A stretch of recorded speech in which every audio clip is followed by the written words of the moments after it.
If you walk through any historic neighborhood today, you will see them. The original 19th century windows with thick, distorted, wavy glass. The official history tells us a very simple, condescending story. That Victorian glassmakers were just primitive and lacked the technology. They claim it was a manufacturing defect, that humanity could build mathematically perfect stone cathedrals, but couldn't pour flat glass. But that explanation collapses when you look at the private mansions of the late 1800s elites. Their indoor cabinets used perfectly clear glass. So, why was the exterior glass of everyday homes deliberately distorted? The answer isn't in the manufacturing, it's in the chemistry. Authentic pre-1900 wavy glass isn't just melted sand.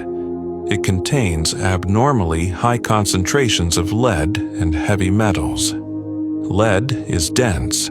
It doesn't just block physical light, it is the ultimate insulator against radiation and electromagnetic frequencies.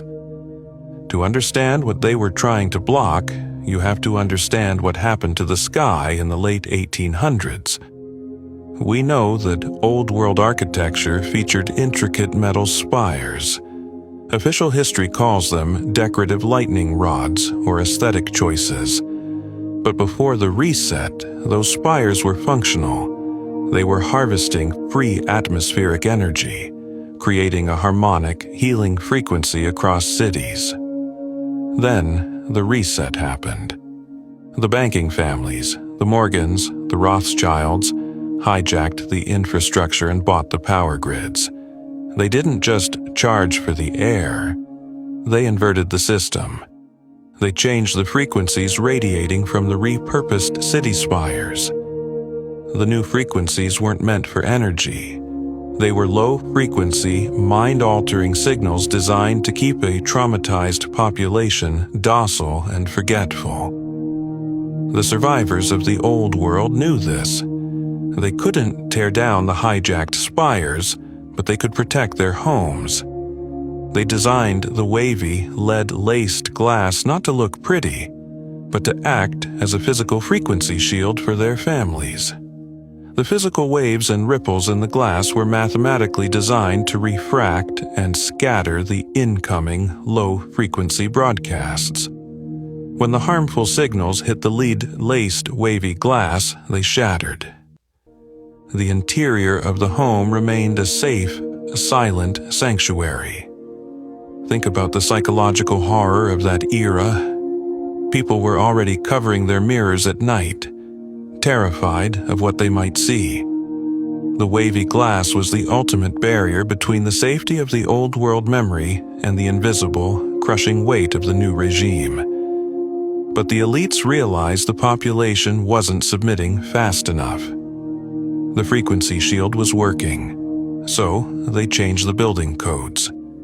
By the early 1900s, a massive coordinated campaign was launched to replace dangerous, outdated lead glass with modern, hygienic, clear panes.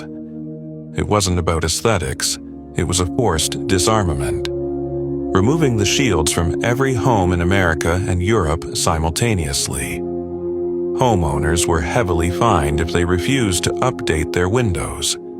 The wavy glass was shattered, collected, and melted down. As the clear glass went up, the real suppression began. The unshielded frequencies poured straight into the living rooms and bedrooms. Look at the medical records from the 1910s and 1920s. A sudden, unexplained global spike in nervous exhaustion, insomnia, and psychological fatigue. They called it the stress of the modern industrial age. But it was the biological cost of living in an unshielded microwave grid. The Morgans and the new financial elite didn't just control the money. They controlled the literal vibrations of the air people breathed. They eventually ripped the metal spires off the old buildings when they were no longer needed, replacing them with radio and transmission towers. The few original wavy glass windows that survived the purge are now treated as quaint architectural oddities, expensive antiques. Tour guides in historic districts point to them and laugh at how primitive the 19th century manufacturing process used to be.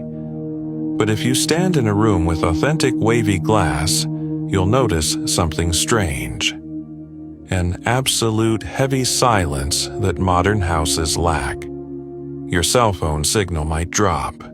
Your modern wireless devices might struggle to connect. The old shield is still doing its job. The people of the 1800s were not primitive.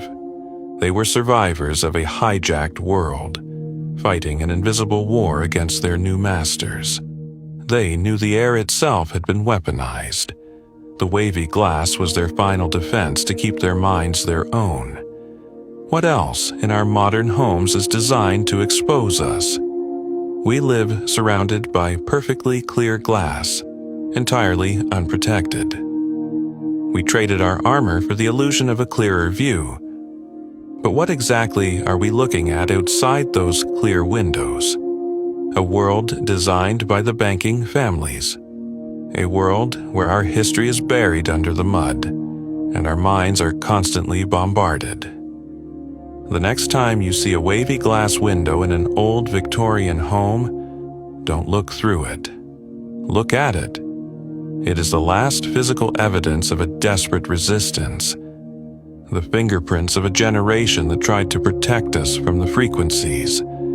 They erased the old world, they weaponized the grid, and they shattered the only shield we had left. What frequencies are you absorbing right now?